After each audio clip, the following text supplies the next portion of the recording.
మా ఫ్యామిలీతో first time ఫ్లైట్లో అయితే నేను వెళ్ళా. బట్ ఎయిర్పోర్ట్లో ఏం జరిగిందంటే నాకైతే చాలా భయం వేసింది. సరే నేను మీ బాల, నేనైతే మా పేరెంట్స్తో ఫస్ట్ టైం ఫ్లైట్లో అయితే వెళ్ళాను. సో బట్ ఎక్కడో తెలియని భయం అండ్ హ్యాపీ కూడా. నేను వైజాగ్ నుంచి విజయవాడ కనకదుర్గమ్మ టెంపుల్కి అయితే స్టార్ట్ అయినా మా ఇంటికాడ నుంచి.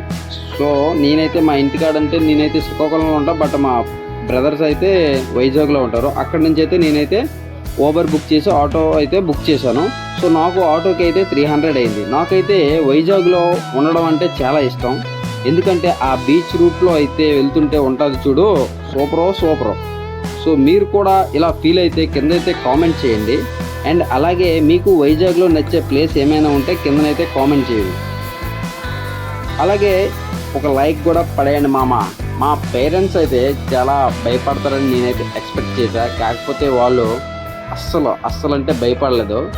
సో మా నాన్నగారు అయితే కొంచెం ఫ్లైట్ టేక్ ఆఫ్ అయినప్పుడు మాత్రమే జస్ట్ భయపడ్డాడు అనమాట.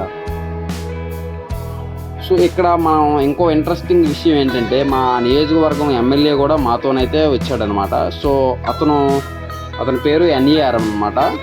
సో ఇచ్చర్ల నియోజకవర్గం ఎమ్మెల్యే. సో అతను కూడా మాతో వచ్చాడు. నేనైతే చూసుకోలేదు అతనే అని నాకు అంత డౌట్ఫుల్గా ఉండేది. మా నాన్న అయితే చెప్పాడు అనమాట.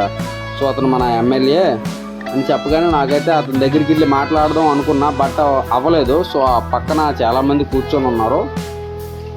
సో దానివల్ల అయితే మనం వెళ్ళలేదన్నమాట. సో ఇక్కడైతే ఫ్లైట్ చెక్-ఇన్ మొత్తం బ్యాగు అంతా లగేజ్ మొత్తం లోపల పంపించేసిన తర్వాత సో మనం అయితే మన గేట్ నెంబర్ 1 దగ్గరికి అయితే వెళ్ళిపోవడమే. సో గేట్ నెంబర్ 1 దగ్గరికి వెళ్ళాక కూర్చొని చూస్తే మనకైతే ఫస్ట్ ఎమ్మెల్యే గారు అయితే కనబడ్డారు. చూడండి ఇక్కడైతే కనబడతారు, వైట్ షర్ట్ ఉంది కదా. సో అతనైతే ఎమ్మెల్యే మన ఇచ్చర్ల నియోజకవర్గం. సో నేనైతే వెళ్ళి మాట్లాడదాం అనుకున్నా కానీ అక్కడ సిచ్యువేషన్ ఆ విధంగా సహకరించలేదు మనకి. సో నేనైతే అక్కడ అయిపోయా. మనకి ఇండిగో ఫ్లైట్ దగ్గరికి తీసుకెళ్ళడానికి అయితే బస్సు అయితే వచ్చేసింది. సో మా నాన్నగారు అయితే మంచి ఎక్స్పర్ట్లా అయితే వెళ్తున్నారు. సో మనకైతే భయంగా ఉంది. అదిగోండి మనం వెళ్ళే బయలుదేరే ఫ్లైట్ మన గురించి మొత్తం ఇచ్చేస్తున్నారు. సో చూసుకుంటే ఇది డొమెస్టిక్ ఈ వైజాగ్ నుంచి కాబట్టి ఇది అంత పెద్దగా అయితే నాకేం అనిపించలేదు. So Vizag to Delhi flight అయితే చాలా కొంచెం పెద్దగా ఉంటుంది. ఇదైతే కమర్షియల్ మన పర్సనల్ ఫ్లైట్ లాగా అయితే నాకు అనిపించింది. సో ఏదో మన పర్సనల్ చాపర్ జెట్ లాగా అయితే ఉంది. సో చూడడానికి అయితే చాలా బాగుంది. ఇందులో సీటింగ్ అయితే 2x2 అనమాట. సో ఈ సైడ్ 2 ఈ సైడ్ 2 ఉంటారు. కాకపోతే వైజాగ్ టు ఢిల్లీ వెళ్ళే ఫ్లైట్లో అయితే 3 కూర్చోవచ్చు అనమాట ఒక పక్క. సో మా నాన్న అయితే మంచి కింద తలదించేశాడు అనమాట. ఫ్లైట్ భయంతో మరి దేనికో తెలియదు అయితే చూసారా దగ్గరికి మొత్తం ఇంకైతే ఇటు చూడట్లేదు. సో ఫ్లైట్ అయితే టేకప్ అయిపోయింది. పైనుంచి చూస్తే మేఘాలు ఆ లెవెల్ వేరండి. మా అమ్మ అయితే అన్ని చిన్నగా ఏంటి మా నాన్న చిన్నగా కనబడుతున్నాయి. అదైతే ఆ ఎంజాయ్మెంట్ అయితే వేరే లెవెల్ అనమాట. సో మీరు కూడా ఎవరైనా మీ ఫ్యామిలీతో ఇలా ఫ్లైట్ జర్నీ చేసి ఉంటే కింద అయితే కామెంట్ చేయండి. అదేవిధంగా మన ఛానల్ అయితే సబ్స్క్రైబ్, అదేవిధంగా లైక్ కూడా చేసేయండి.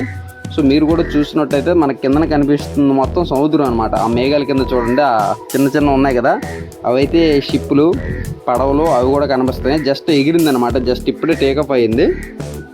సో కిందనే మనం చూసుకుంటే మొత్తం సరే సముద్రం ఎంత క్లియర్గా కనబడుతుందో. ఇది మొత్తం పంట పొలాలు. ఇది టేకాఫ్ అయిపోయి ల్యాండింగ్కి అయితే రెడీ అయిపోయింది అనమాట. సో ల్యాండింగ్ రెడీ అవగానే మనకైతే చూసుకుంటే చిన్న పొలాల్లా కనబడుతుంది చూసారా వాటరు.